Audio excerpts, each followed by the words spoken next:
मध्ये 25 किंवा 26 तारखेला समाजाच्या वतीने बैठक घेईल, जे समाज निर्णय घेईल त्या मी समाजाच्या पाठीशी आहे. मी हे सगळं निर्णय घ्यायचा अधिकार हे सर्व इथं बसलेल्या जे प्रतिनिधी आहेत वेगवेगळ्या पक्षाच्या छोट्या आमच्या ज्या सगळ्या आंबेडकरी चळवळीमध्ये काम करणारे जे प्रतिनिधित्व करतात आणि पूर्ण जे आमच्या समाजामधले प्राध्यापक असतील, बहुजन समाजातले, मी काय म्हणजे बौद्ध समाजातल्या किंवा 18 पगड जातीच्या जे विचारवंत असतील, जो काय निर्णय घेतील सगळे बसून त्या एक समाज म्हणून मी त्यांच्या पाठीशी राहणार आहे. एकीकडे आपण बघितलं ह्याच्यामध्ये मला एक दुसरं असं कळतं की माझं तिकीट एक पहिलं कारण तर हे झालेलं आहे.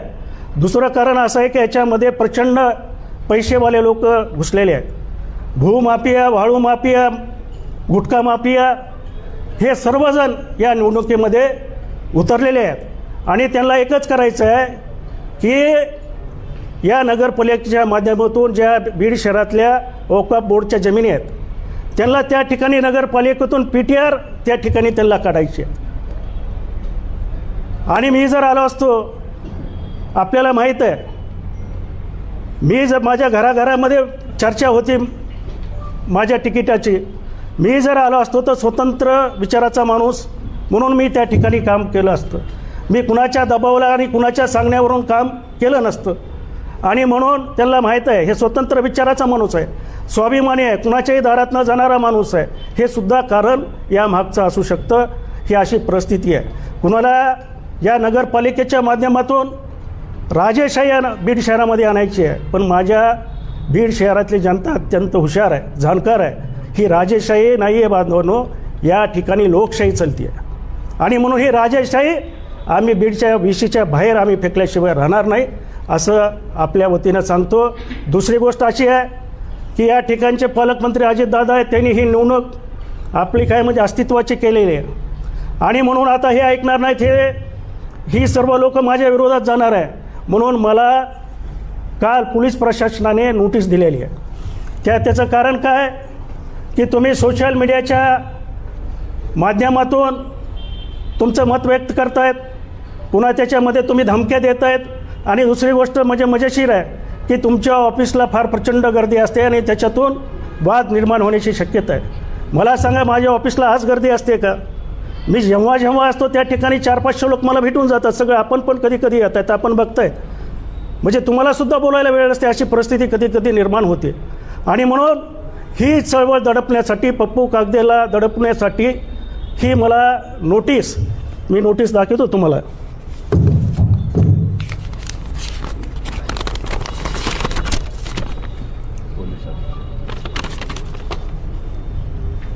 ही मला नोटीस दिलेली आहे. मला पोलीस अधीक्षकाला एवढं सांगायचं आहे, गोपनीयची जर माझी एवढी माहिती असेल तर या ठिकाणी वेश्या व्यवसाय चालतोय ही उघड माहिती आहे. क्लब, पत्त्याचे क्लब चालतात, मटका चालतो, गुटखा तुमच्याच सहाय्याने चालतो. याच्याकडं आपण कवच साहेब, SP साहेब आपण लक्ष द्या. माझी गोपनीय आणि मला तुम्ही दडपण्याचा प्रयत्न करायचा असेल तर मी अजित पवार, भैयासाहेब पंडित, विजयजी पंडित मी घाबरणारा माणूस नाही. मी अनेक चळवळी केल्या, अनेकदा जेलमध्ये गेलो आहे. आणि म्हणून तुम्ही मला अशी माहिती मिळाली की ह्याचं काहीतरी काढून निवडणूक होऊस तर जेलमध्ये टाकायचं. मी आपल्या या नोटिसीला आणि आपल्या जे आपण माझ्यावर प्रेशर टाकतायत, मी तुम्हाला भीक घालत नाही. येणाऱ्या निवडणुकीमध्ये आम्ही आज ठरवलेलं आहे की राष्ट्रवादी घड्याळाचा प्रचार करायचा नाही. आम्ही एकमताने ठरवलेलं आहे, या ठिकाणी ठरवलं आहे. आणि येणाऱ्या सर्व निवडणुकीमध्ये तुम्हाला धडा शिकवू. आणि हे जे अजितदादा तुम्ही जी मला नोटीस दिलेली आहे, मी या नोटिसीला भीक घालत नाही. माझे जर कार्यकर्ते सोशल मीडियाच्या माध्यमातून महार वतनच्या जमिनी आमच्या परत द्या, ही काय चूक आहे? आमच्या जमिनी आम्हाला परत दिल्या पाहिजे. बऱ्याच तुमच्या महार वतनचा जेव्हापासून निघाल्या तेव्हापासून ह्या पोस्ट सुटतच होत्या. ह्या 2 दिवसामध्ये अधिक पोस्ट गेल्या. अरे आमच्या जमिनी, महारवतनाच्या जमीन तुम्हाला खायला जमतात, आम्ही ते मागायचे नाही. तुम्ही आमच्या फुकटच्या जमिनी घ्यायच्या, पोरासाठी घ्यायच्या, स्वतःसाठी घ्यायच्या. आम्हाला गोरगरीब समाजाला लुटायचं आणि त्या ठिकाणी तुमच्या मोठ्या बिल्डिंगी बांधायच्या त्याच्या नावाखाली. हे आम्ही चालू देणार नाही. येणाऱ्या काळामध्ये आता मी उद्याच मोर्चा लावला असता, परंतु लोक म्हणले असते मला तिकीट नाही दिल्यामुळं हे आंदोलन करायला लागलं. परंतु येणाऱ्या काळामध्ये महारवतन जमीन असेल आणि भ्रष्टाचार असेल याच्यावर निश्चितपणे आम्ही लढाई करू. आणि खऱ्या अर्थानं ही निवडणूक जी आहे की या ठिकाणी बीड शहरामधला भ्रष्टाचार मुक्त झाला पाहिजे. आणि अनेक पक्षांनी जे कॅन्डिडेट्स आले तर आम्ही बघितलेत, अनेक पक्षांनी या ठिकाणी मोठ्या मोठ्या पक्षांनी आर्थिक व्यवहार केलेला आहे, अनेक पक्षांनी केलेला आहे. आणि त्यांना तिकीट, अरे कुठे ते पारवेबाईचे कुठे तुम्ही बातमी ऐकली, ते कर्मचारी होते कुठं तहसीलला, अरे तिने भ्रष्टाचार केला, 2 वेळेस सस्पेंड झाली ती, 2 वेळेस सस्पेंड, 2 का 3 वेळेस सस्पेंड झाली, भ्रष्टाचार केला, 100 रुपये काय 500 रुपये काय त्याच्यामध्ये ती सस्पेंड झालेली आहे. तिनं कुठं एखादं सामाजिक काम केलेलं आहे मला दाखवा, कुठं कुणाला तुम्ही कुठल्या विद्यार्थ्याला मदत केलेली आहे, कुठल्या गरीब वस्तीमध्ये जाऊन तुम्ही कुठलं काम केलेलं आहे हे दाखवा मला. आणि म्हणून हे सर्व हे षडयंत्र रचण्याचं काम, हे आंबेडकर चळवळ दाबण्याचं काम ही इथली प्रस्थापित मंडळी करीत आहे. आणि आम्ही काही घाबरणारी लोक नाहीत. आम्ही सातत्यानं गेल्या अनेक वर्षापासून आम्ही या ठिकाणी रस्त्यावरची चळवळ, गोरगरिबांची चळवळ, जो वंचित आहे, सगळ्यात खालचा घटक आहे, त्याच्यासाठी काम करणारे आम्ही सर्व लोक आहोत. आणि म्हणून आम्ही काय जेलमध्ये गेलो, कुठं गेलो, आम्हाला काही फरक पडणार नाही. आम्ही घरी पण भाकरी खातो आणि जेलमध्ये बी जाऊन भाकरी खाणार आहे. आणि म्हणून त्याच्यामध्ये आम्हाला काही वाटणार नाही. आणि निश्चितपणे मात्र आम्ही तुम्हाला धडा शिकवल्याशिवाय राहणार नाही. धन्यवाद. बोलत असताना सांगितलं, मोठ्या वृत्तपत्रामध्ये बातमी छापून आली, तुमची बार्गेनिंग पॉवर कमी करण्यासाठी सोबत घेतलं आणि नंतर तुम्ही कुठंच जाऊ नये हे बांधून ठेवण्यासाठी सगळं केलं होतं. तुम्ही दुसरीकडे कुठेच जाऊ नये, अगोदर सोबत घ्यायच्या नंतर वेळेला नाकारायचं, म्हणजे तुम्ही कुठेच गेले नाही पाहिजे, असं काय होतं तुम्हाला? असू शकतं, म्हणजे असू शकतं. मी तेच सांगितलं ना, माझा पूर्ण वापर केलेला आहे, माझ्या छबीचा पूर्ण वापर केलेला आहे. आणि त्या माध्यमातून त्यांनी खालचे जे कॅन्डिडेट्स आहेत, आज ते नगरसेवक रडत आहेत हे आम्ही तुमच्यामुळं तिकीट घेतलं नाही तर आमचे काय संबंध नव्हता. ही म्हणजे वस्तुस्थिती. अनेक नगरसेवकांनी मला फोन केले. आपण एका उमेदवाराच्या संदर्भामध्ये थेट आक्षेप घेतलेला आहे की जातीय चेहरा म्हणून वापरला गेला, परंतु MIMचा उमेदवार देखील, माझं तेच मत आहे की MIMचं नाही MIMचं सुद्धा तोच प्रकार झालेला आहे. आज MIMचा सुद्धा तोच प्रकार झालेला आहे. MIMचा तर जो आहे ती आमची भगिनी, तिनं तर अक्षरशः तिला ठेवलेलं आहे. उमेदवारी दाखल करताना टिकली लावली जाते, काढली जाते. मी तेच म्हणतो, जो काही प्रकार चाललेला आहे, जो काही षडयंत्र चाललेलं आहे हे फार चुकीचं आहे. मी तुम्हाला सांगितलेलं आहे की या माध्यमातून SCच्या जागेवर त्यांचं अतिक्रमण करण्याचा प्रयत्न चालू आहे. तशा आपल्याला वेदना झाल्या, तशा मुस्लिम समाजातून अशा काही वेदना समोर येत नाहीत? नाही, मला त्याबद्दल काही माहीत नाही. त्याच्यामध्ये आपले हो आहे ते त्यांनी मांडलेलं आहे. त्यांची भूमिका ते पुढील काळामध्ये मांडतील. ती सातत्यानं पंडितांवर आरोप लावला जातो, सामान्य कार्यकर्ते पुढे येऊ द्यायचे नाही, त्यांना जवळ घेऊन संपून टाकायचं, असं त्यांचा आरोप आहे. म्हणजे हे सगळं बीडमध्ये येऊन पुन्हा सुरू झालं असं वाटतं मला. त्यांनी काल काय केलं, उद्या काय करणार आहे ह्याचं माहीत नाही. परंतु ज्या पद्धतीनं त्यांनी SC समाजाला डावललेला आहे, हा प्रश्न तो आहे. त्यांची जी प्रवृत्ती आहे, माझा त्या प्रवृत्तीला विरोध आहे. व्यक्तिगत माझं आणि त्यांचं काय नाही, उलट मैत्री आहे. परंतु चुकीला माफी नाही. मला समजू शकतो, परंतु ज्या कार्यकर्त्याच्या ज्या समाजाच्या भावना आहेत, मी त्या भावना ह्या 3-4 दिवस मी पूर्ण जाणून घेऊन ह्या समाजाच्या भावना आहेत आणि मी ते आपल्या माध्यमातून व्यक्त करतो. सांगितलं गेलं कुठलातरी डिझाईन बॉक्स संस्थेनं सर्वे केला अजित पवारांच्या आणि त्या सर्वेमध्ये तुमची रेटिंग कमी आली. मला सांगा, पप्पू कागद्याचा सर्वे होऊ शकतो का? घराघरामध्ये माझं नाव आहे, महिल्यापासून विद्यार्थिनीपासून लहान मुलं असतील, युवक असतील, माझं प्रत्येक 18 पगडमध्ये जातीमध्ये नाव आहे. मी काम करतो, मी जात विचारित नाही. माझ्या ऑफिसला आपण बघतो मराठा समाजाचा माणूस येतो, मुस्लिम समाजाचा माणूस येतो, बंजारी समाजाचा माणूस येतो, ब्राह्मण समाजाचा माणूस येतो. 18 पगड आमच्या सगळं तर खालच्या जातीचे माणसं येतात. मी सर्व समाजाला 30 वर्षापासून मी न्याय देतो आहे, त्यांची छोटी मोठी कामं करतो. हे माझा सर्वे आहे. आणि माझं कुणी सर्वे केलं आहे ना, येत्या 3 तारखेला 3 नंबरचा सर्वे दिसेल. आता जायचं व्यासपीठावर ज्या सगळ्या मंडळींनी घड्याळावर काम करायचं नाही असं निश्चित निर्णय घेतलेला आहे. याचे परिणाम गेवराईमध्ये सुद्धा नगरपालिका निवडणूक होते. जिल्ह्यामध्ये दिसतील, जिल्ह्यामध्ये परिषद पंचायत समिती जिल्हा परिषद पंचायत समिती आणि जिल्हाभरात येणाऱ्या निवडणुकीत राजांना गेवराईमध्ये त्याचे परिणाम दिसतील. तुमच्यासोबत जे झालं तेच अजिंक्य भैयासोबतही झालं. त्यांची काय भूमिका या सगळ्यात?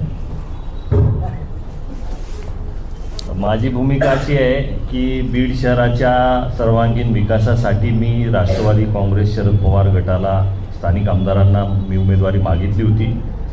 आणि बीड शहरामध्ये आम्ही महाराष्ट्रामध्ये फिरत असताना बीड शहरामध्ये कुठंतरी एक वैभव यावं, एक सांस्कृतिक वैभव उभं राहावं जे इतर शहरामध्ये आहे.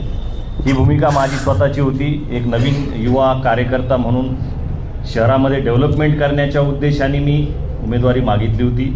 परंतु मला हे माहीत नव्हतं की चळवळीतल्या कार्यकर्त्याला उमेदवारी देत नसतात हा एक नियम अघोषित लागू केलेला असतो प्रस्थापितांमध्ये. तो काही मला माहीत नव्हता. जेव्हा आम्ही या सगळ्या विधानसभेमध्ये आलेल्या आमदारांच्या पाठीमागं निस्वार्थपणे उभं राहिलो, परंतु त्यांना असं वाटतं की चळवळीतला कार्यकर्ता उभा राहू नये, त्याला उमेदवारी आपण दिली तर ती आपल्या अंगलट येऊ शकते असा भविष्यातला ते विचार करत असतील, असं असू शकतं, म्हणून त्यांनी माझी उमेदवारी नाकारली असावी. आणि नगरपालिकेमध्ये जर आमच्यासारखी माणसं आली तर विकास होऊ शकतो आणि या विकासाच्या माध्यमातून हे सत्तेमध्ये येऊ शकतात पुन्हा, अशी भीती कदाचित त्यांना वाटत असावी, म्हणून त्यांनी टाळलं असावं माझं नाव. या संदर्भात खासदार काय बोलले का? नाही, खासदार साहेबांचं आणि माझं याच्यावर काही संभाषण झालेलं नाही. आता यावर आपली पुढची भूमिका काय? यावर आता आमचे नेते ज्या पद्धतीनं पप्पूजी कागदे साहेबांनी आता जी भूमिका मांडलेली आहे, या आरक्षणाची संधी 40 वर्षानं बीड शहरामध्ये आली होती आणि 40 वर्षाच्या नंतर आलेली संधी जर प्रस्थापितांना जर नगरपालिकेमध्ये चोऱ्या करायच्या असतील आणि चोऱ्या करण्यासाठी यांनी जे उमेदवार दिलेले आहेत, नगरपालिका हे पैसे कमवण्याचं कुरण आहे असं या प्रस्थापितांना वाटतं, म्हणून त्यांनी असे उमेदवार दिलेत जे फक्त सह्या करण्यापुरते, अंगठे करण्यापुरते तिथं असतील. आमच्यासारखी माणसं जर तिथं बसली तर सर्वसामान्यांना न्याय मिळणार आहे, भ्रष्टाचार मुक्त होणार आहे. बीड शहरामध्ये अनेक प्रश्न जे समस्या आहेत ते सोडवल्या जाणार आहेत हे त्यांना माहीत होतं, म्हणून आमच्या दोघाला तिथं टाळण्यात आलं. कागदे साहेबांनी सांगितलं की घड्याळीला मत नाही. कागदे साहेबांनी सांगितलं घड्याळीला मत नाही, तसं तुम्ही सांगणार का तुतारीला पण मत नाही? आमची यावर 25 ते 26 तारखेला पुन्हा एकदा बैठक होणार आहे आणि सर्व त्याच्यामध्ये समाजाच्या. सर्व समावेशक शेड्यूल कास्ट जेही आमच्या सोबत येतील, ज्यांना वाटतं जे न्यायप्रिय लोक आहेत, न्यायाच्या भूमिकेत आहेत, आम्ही त्या बैठकीमध्ये ठरवू आणि त्या दिवशी हा निर्णय होईल. आज निवडणुकीच्या रिंगणात जी वंचित आघाडी आहे, वंचितचे पदाधिकारी म्हणजे थेट निवडणूक रिंगणात असलेल्या आपल्यासोबत आहे, याचा नेमका अर्थ काय घ्यायचा? ते सांगू. समाजाची भूमिका काय आहे की आता जे प्रस्थापित पक्षानं ज्या पद्धतीनं उमेदवार उभे केले आहेत, तर हे उमेदवार नसून एक प्रकारे त्यांनी बाहुले उभे केलेले आहे आणि कागदे साहेबांसारखं नेतृत्व या ठिकाणी उभा राहत होतं, तर त्यांनाही टाळण्याचं काम केलं. तर एक समाज म्हणून आम्ही त्यांच्यासोबत भक्कमपणे उभे आहोत. अध्यक्ष महोदय, वंचितचे आपण देखील उमेदवार देताना निष्ठावंत पक्षातल्या उमेदवारांना डावलून आपण ऐकत उमेदवार जात असं वाटतं. खरं तर तो उमेदवार हा पक्षाकडून आलेला आहे आणि भारतीय जनता पार्टीच्या कमळाला लाथ मारून त्यानं वंचितचा झेंडा स्वीकारला, ही खरी तर महत्वाची आणि आनंदाची बाब आहे. कागदे साहेब, एक प्रश्न आहे की ही जी भूमिका आता समाज घेत आहे, सगळा बहुजन समाज तुमच्यासोबत सगळे, तर समाजाची बैठक घेणार आहात असं तुमची भूमिका आहे आणि याच्यामध्ये तुम्ही प्रस्थापिताला आत्ता या निवडणुकीमध्ये जिल्हा परिषद असेल, नगरपालिका असेल, प्रस्थापितांना संपवण्याची भूमिका आहे, तर ही कायमस्वरूपी राहणार आहे का काही ठराविक कालावधी? सध्या तर 2 निवडणुका आहेत, त्या निवडणुकीमध्ये आम्ही भूमिका स्पष्ट केलेली आहे आणि नंतरच्या काळातही ही भूमिका पुन्हा अजून सर्वजण बसू, म्हणजे मोठ्या विधानसभा लोकसभा आता 5 वर्ष बाकी आहे, पण सध्या तरी आपण या निवडणुकीमध्ये जिल्हा परिषद आणि नगरपालिका, नगरपंचायत या निवडणुकीमध्ये ही भूमिका आमची जी अगोदर मांडलेली आहे ती भूमिका कायम राहील.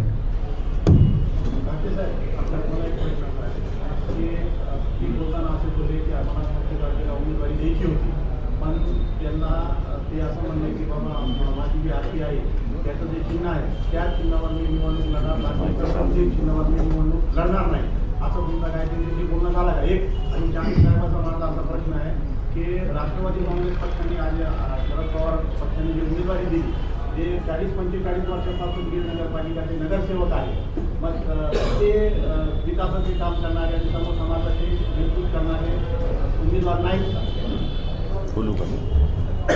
मी आपल्या प्रश्नाचं उत्तर देतो की त्यांनी काही चिन्हाचं मी अगोदरच म्हटलं आहे चिन्हाचं, परंतु ते गैरसमज पसरवतात.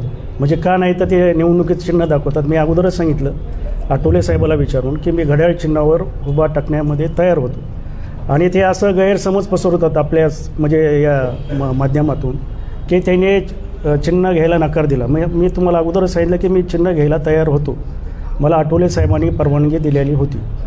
हे सगळ्याला माहीत आहे, म्हणजे त्यांनासुद्धा माहीत आहे.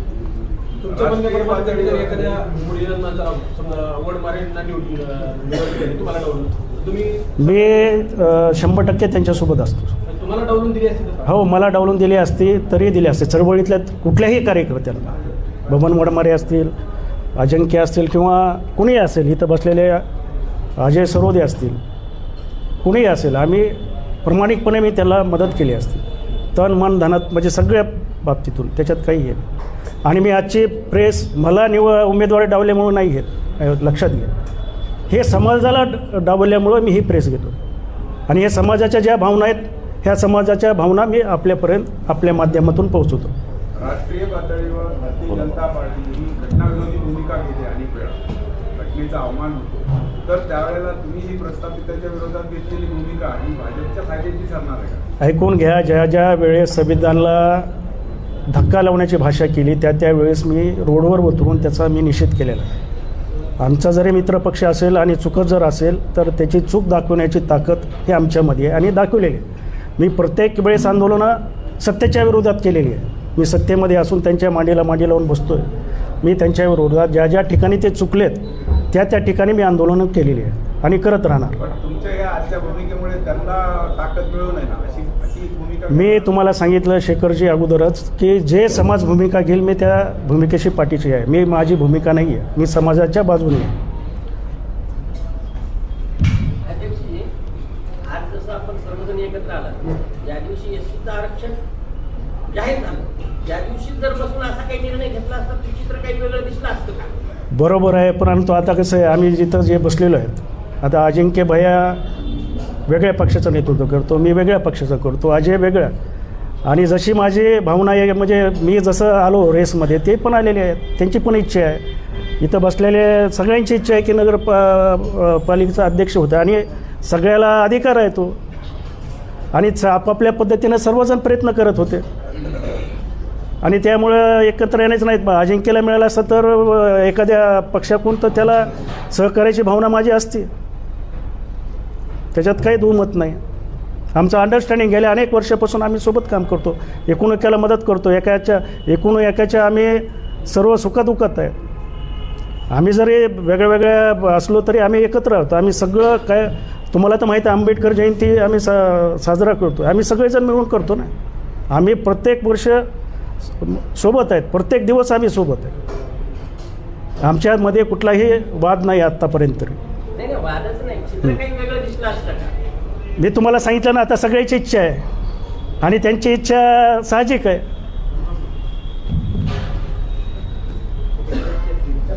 सर, त्याच्यामध्ये एक तुम्हाला आवर्जून एक सांगतो, आज समाजाचे शिव फुले शाहू आंबेडकरी चळवळीतील समाज घटक म्हणून जे आम्ही आज एकत्रित आहोत, त्याच्यामध्ये होळकर सर तुमच्या एक प्रश्नाचं उत्तर असं, चळवळीतल्या कुठल्याही कार्यकर्त्याला उमेदवारी मिळाली असती तर चळवळीतल्या सर्व कार्यकर्त्यांनी त्याच्या ताकदीनिशी त्याच्या पाठीमागे उभं राहिला असतो. आणि आपल्या वतीने मी आपल्या एक निषेध नोंदवतो की पप्पू कागदे यांना जी पोलीस प्रशासनाने जी नोटीस दिली, भले अजितदादा पवार इथले पालकमंत्री असले काय आणि मुख्यमंत्री असले काय, आंबेडकरी समाजाला नोटीस काय गोळ्या घालायचा प्रयत्न केले तरी आम्ही दबणार नाही. पप्पू कागदेच काय चळवळीतल्या कुठल्याही कार्यकर्त्याला असल्या नोटिसाला आम्ही भीक न घालता रस्त्यावर येऊन या नोटिसीचा आम्ही जाहीर निषेध नोंदवणार आहोत. धन्यवाद.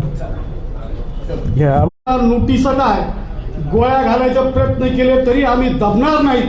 पप्पू कागदेच काय चळवळीतल्या कुठल्याही कार्यकर्त्याला असल्या नोटिसाला आम्ही भीक न घालता रस्त्यावर येऊन या नोटिसीचा आम्ही जाहीर निषेध नोंदवणार आहोत. धन्यवाद.